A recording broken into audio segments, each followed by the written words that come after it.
Te doy la bienvenida a este emocionante video donde exploraremos los momentos más épicos en la historia de las matemáticas.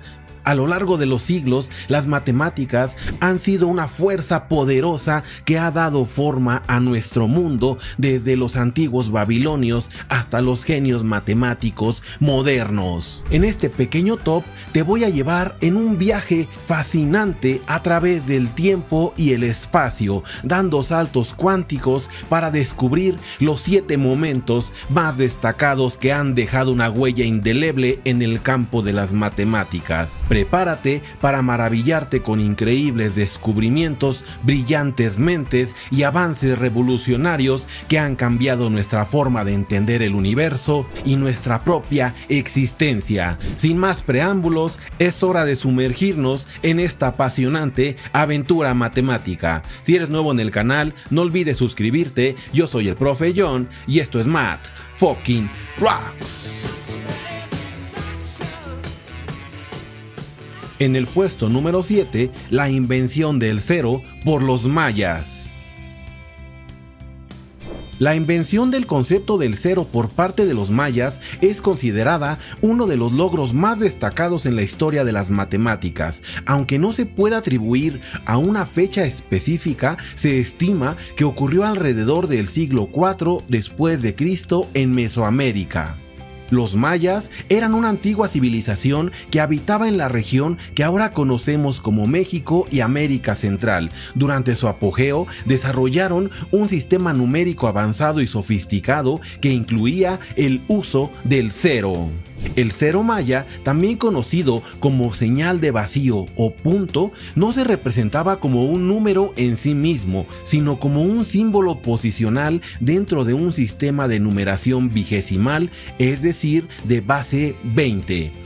Este sistema numérico era jerárquico y se basaba en múltiplos de 20. Los mayas utilizaban una combinación de puntos y líneas para representar diferentes cantidades y el cero representaba la ausencia de una cantidad en una posición específica. Alguien había asignado un símbolo a la nada. El descubrimiento del cero maya fue resultado de un largo proceso de desarrollo matemático en la cultura maya. A medida que los mayas avanzaban en su comprensión de las matemáticas, comenzaron a darse cuenta de la necesidad de un símbolo para representar la ausencia de una cantidad en una posición determinada. Esto fue especialmente importante en su sistema de calendario, donde necesitaban representar fechas y periodos de tiempo significativos. Los mayas lograron utilizar el cero en sus cálculos y registros astronómicos de manera efectiva. La introducción del cero en un sistema numérico les permitió realizar operaciones matemáticas más complejas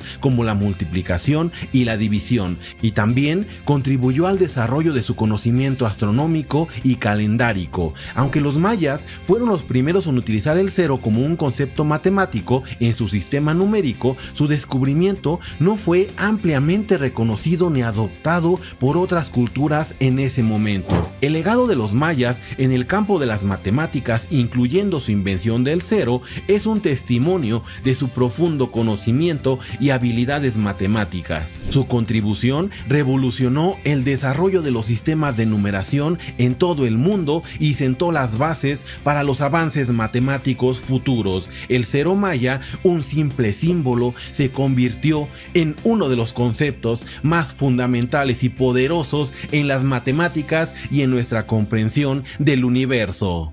Antes de continuar con este maravilloso top, quiero invitarte a formar parte de los miembros del canal, donde encontrarás 18 cursos de matemáticas, partiendo de matemáticas para la universidad, cálculo universitario nivel Harvard, álgebra lineal, ecuaciones diferenciales, cálculo vectorial, métodos matemáticos para la física, cálculo tensorial, variable compleja, métodos numéricos, cursos completos y académicos que te ayudarán en ese camino universitario para que logres la meta y te conviertas en un profesionista que domina las matemáticas a la perfección.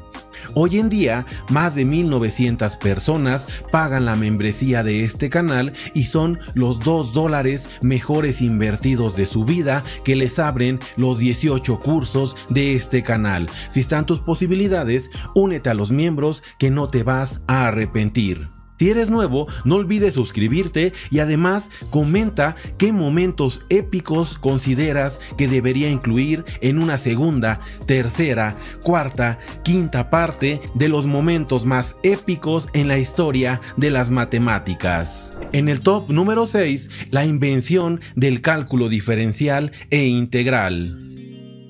La invención del cálculo es un hito significativo en la historia de las matemáticas. Fue desarrollado de manera independiente por Isaac Newton y Gottfried Wilhelm Leibniz en el siglo XVII. Ahora te voy a presentar la historia detallada de cómo se inventó el cálculo, incluyendo fechas, personajes y acontecimientos importantes. Tenemos primero los antecedentes matemáticos, que durante siglos los matemáticos habían estado trabajando en problemas relacionados con la velocidad de cambio y la acumulación de cantidades. La idea y métodos preliminares de cálculo se remonta a los antiguos griegos como Arquímedes, que utilizó métodos similares a la integración para calcular áreas y volúmenes.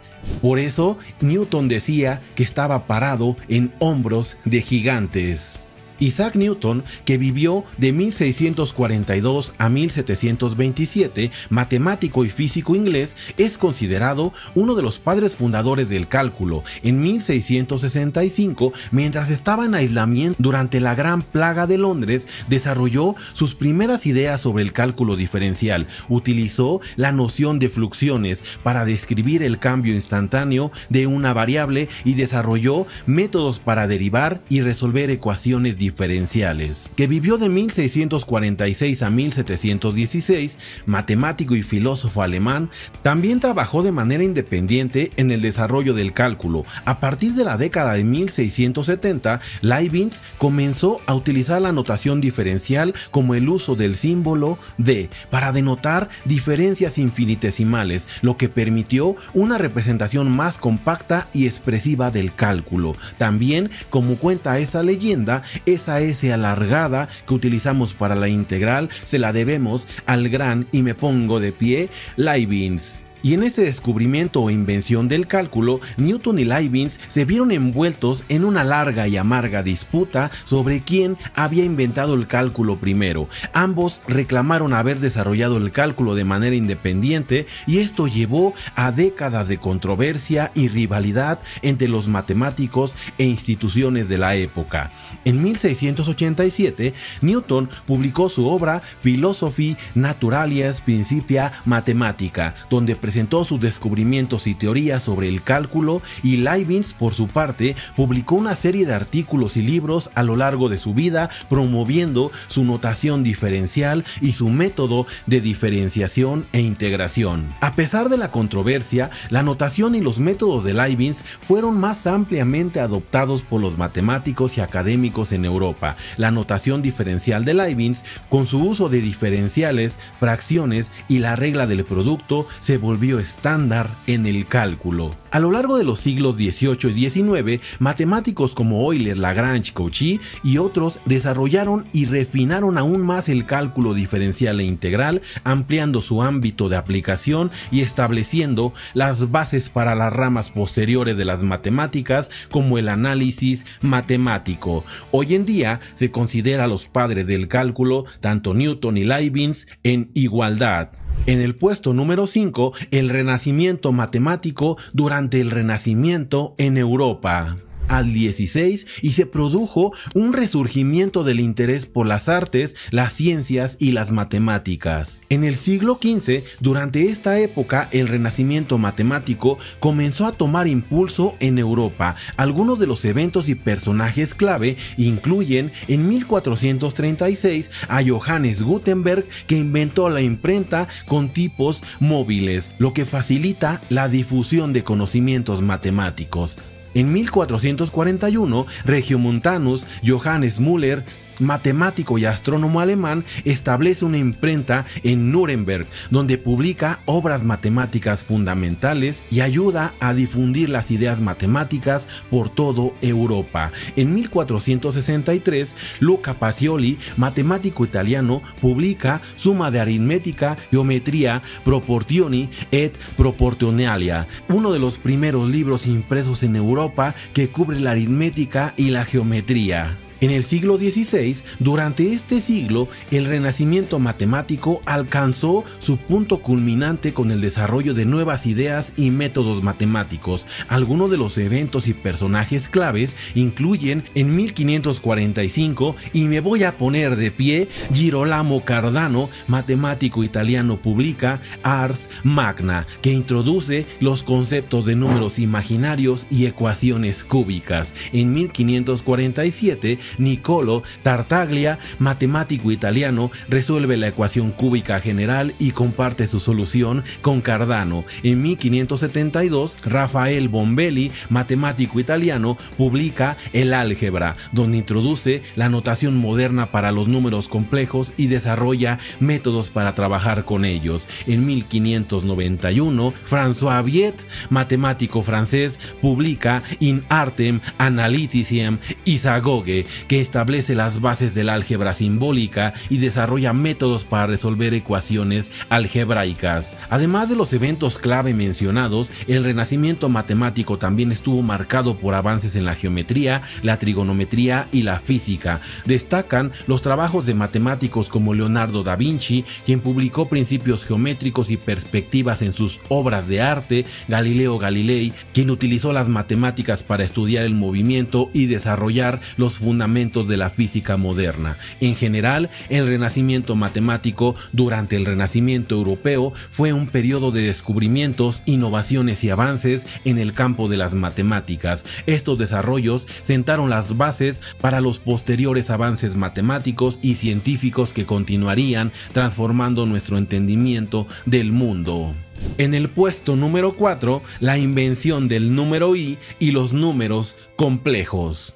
La historia de los números complejos y la invención del número imaginario i se desarrolla a lo largo de varios siglos e implica a varios matemáticos y descubrimientos clave. Durante el siglo XVI, durante el Renacimiento, los matemáticos comenzaron a explorar las soluciones de ecuaciones polinómicas de grado superior a 2. Esto llevó a la aparición de números imaginarios y a los primeros pasos hacia la invención de los números complejos. En 1545, Girolamo Cardano, matemático italiano que publicó Esos Ars Magna, resuelve ecuaciones cúbicas. Al estudiar estas ecuaciones, se encuentran expresiones del tipo x cúbica igual a px más q, que no tienen soluciones reales. Para resolverlas, introduce números imaginarios, aunque los considera meramente herramientas matemáticas y no los comprende completamente. En 1572, Rafael Bombelli, matemático italiano, en su obra El álgebra, continuó el trabajo de Cardano y desarrolló más el concepto de números imaginarios para resolver ecuaciones cúbicas.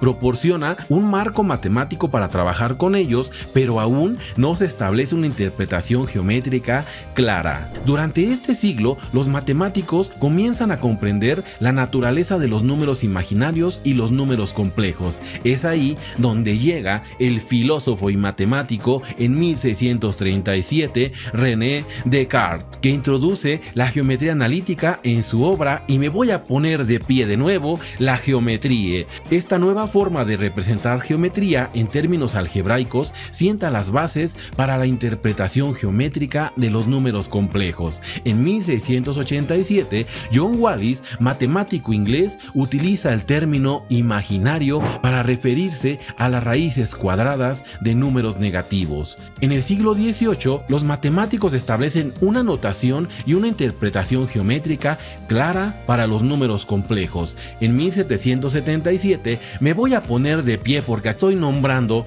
a Carl Friedrich Gauss, el matemático alemán que introduce la notación y para representar la unidad imaginaria. Gauss desarrolla una interpretación geométrica para los números complejos como puntos en un plano, conocido como el plano complejo. Y en el siglo XIX se consolidan las bases de los números complejos y se profundiza en su estudio. La invención del número imaginario y los números complejos fue un proceso gradual que abarcó varios siglos y hoy en día son de los números más importantes y relevantes en la historia de las matemáticas. En el puesto número 3, la creación e invención de la teoría de números.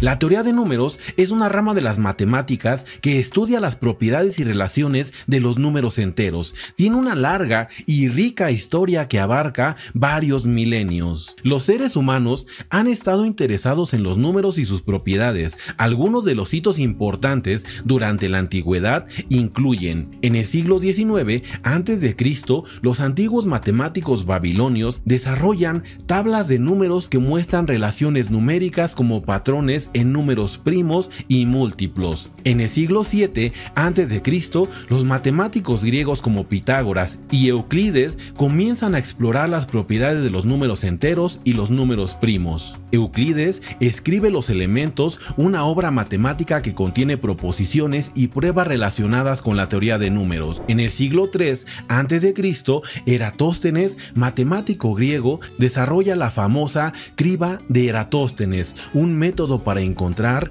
números primos. En el siglo V, Aryabhata, matemático y astrónomo indio, trabaja en teoría de números y desarrolla técnicas para resolver ecuaciones cuadráticas. En el siglo VII, Brahmagupta, matemático indio, introduce las reglas para operar con números negativos y resuelve ecuaciones de segundo grado. En el siglo XIII, Leonardo de Pisa, conocido como Fibonacci, introduce el sistema de numeración indoarábigo en Europa, reemplazando el sistema romano. Esto facilita enormemente los cálculos y la manipulación de números. En el siglo XVIII, Pierre de Fermat, matemático francés, formula el famoso último teorema de Fermat, que afirma que no existen soluciones enteras para la ecuación x a la n más y a la n igual a z a la n, cuando n es un número entero mayor que 2. Este teorema se convierte en uno de los problemas más famosos y desafiantes de la teoría de números y se resuelve finalmente por Andrew Wiles. George Bernhard Riemann, matemático alemán, formula la hipótesis de Riemann que establece conexiones entre los números primos y la distribución de ceros de la función z de Riemann. Évariste Galois, matemático francés, desarrolla la teoría que lleva su nombre, que establece una correspondencia entre las extensiones de campo y los grupos de permutaciones. Esta teoría tiene aplicaciones significativas en la teoría de números. La teoría de números hoy en día sigue siendo un hito de investigación en matemáticas y gran parte de los premios que se dan en el ámbito matemático es por desarrollar teoría de números. Actualmente sigue desarrollándose y es el fiel guardián de tus contraseñas en criptografía. El día que se descifre ese enigma de los números primos, tus contraseñas van a caer. En el top número 2, la invención del teorema de Pitágoras. La historia del teorema de Pitágoras se remonta a la antigua civilización griega y está rodeada de mitos y leyendas. Durante el siglo VI a.C., en esta época, en la antigua Grecia, Pitágoras de Samos funda la escuela pitagórica que se enfocaba en el estudio de las matemáticas y la filosofía. A mitad del siglo VI a.C., Pitágoras y sus seguidores realizan una serie de descubrimientos matemáticos, entre los cuales se encuentra el famoso teorema que lleva su nombre. No hay una fecha exacta para el descubrimiento del teorema de Pitágoras, ya que se atribuye a la escuela pitagórica en general. Sin embargo, se hace una estimación que el descubrimiento tuvo lugar entre los siglos 7 y 5 a.C. El teorema de Pitágoras establece que en un triángulo rectángulo, el cuadrado de la longitud de la hipotenusa, el lado opuesto al ángulo recto, es igual a la suma de los cuadrados de las longitudes de los otros dos lados. La importancia del teorema de Pitágoras radica en su relación con las proporciones y la geometría. Se convierte en un pilar fundamental en el desarrollo de la geometría y se aplica en una amplia gama de problemas matemáticos y aplicaciones prácticas. La evidencia sugiere que el teorema de Pitágoras no fue descubierto como una única afirmación, sino que se desarrolló a partir de la observación y la experimentación con triángulos rectángulos. Los pitagóricos utilizaron cuadrados y áreas para demostrar empíricamente la relación. Pitágoras y sus seguidores, incluyendo matemáticos como Hipaso de Metaponto, contribuyeron al desarrollo y la difusión de las ideas matemáticas en la antigua Grecia. El teorema de Pitágoras aparece mencionado en varios escritos antiguos, como el libro 1 de los elementos de Euclides, que fue escrito alrededor del 300 a.C.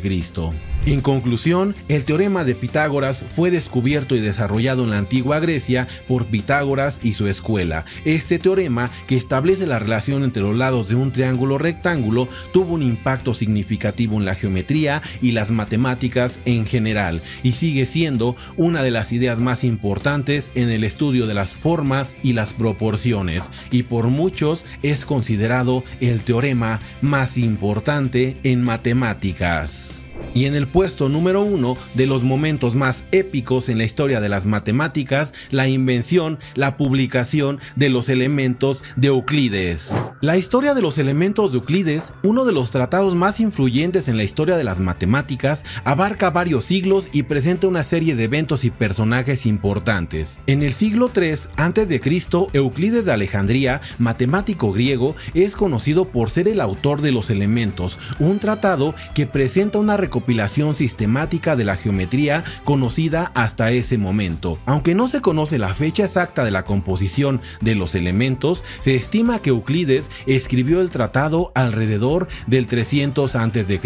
Los elementos constan de 13 libros que cubren diversos aspectos de la geometría elemental y avanzada, incluyendo la teoría de números y la teoría de proporciones. Los elementos están organizados de manera deductiva, comenzando con definiciones básicas y postulados, y luego desarrollando una serie de proposiciones y demostraciones lógicas. Este enfoque es lo que hace que esté en el puesto número 1. Al ser lógico y riguroso, fue revolucionario en su época y sentó las bases para el razonamiento matemático formal. El propio Euclides es el autor de estos elementos, sin embargo, se sabe muy poco sobre su vida y se le atribuyen pocos otros escritos aparte de esta obra. Según la leyenda, Euclides presentó los elementos al rey Alejandro de Macedonia. Se dice que el rey preguntó si había una forma más fácil de aprender matemáticas, a lo que Euclides respondió: no hay una senda real hacia la geometría. Los elementos tuvieron un impacto significativo en el desarrollo de las matemáticas y la educación matemática en la antigüedad, y hasta la actualidad fueron ampliamente estudiados y utilizados como libro de texto en escuelas y academias en todo el mundo griego y posteriormente en el mundo occidental. Los elementos también influyeron en el método científico y en el desarrollo de la lógica y la demostración matemática rigurosa. Durante la Edad Media, los elementos se tradujeron al árabe y se convirtieron en un texto fundamental en el mundo islámico, influyendo en el avance de las matemáticas en esa época. Los elementos se conservaron y transmitieron a través de numerosas copias manuscritas durante siglos. A pesar de algunos daños y pérdidas, se estima que alrededor de 1000 copias de los elementos existieron en la antigüedad y la Edad Media. A finales del siglo XV, los elementos se imprimieron por primera vez en latín, lo que permitió que todo el mundo conociera esta magna obra. Gracias por ver este video. Si eres nuevo, no olvides suscribirte. Si están tus posibilidades, únete a los miembros del canal y toma estos 18 cursos de matemáticas universitarias para que te vuelvas todo un crack en el tema. Escribe en los comentarios qué momentos épicos consideras para un siguiente top. De mi parte ha sido todo. Yo soy el Profe John y esto fue Math Fucking Rocks.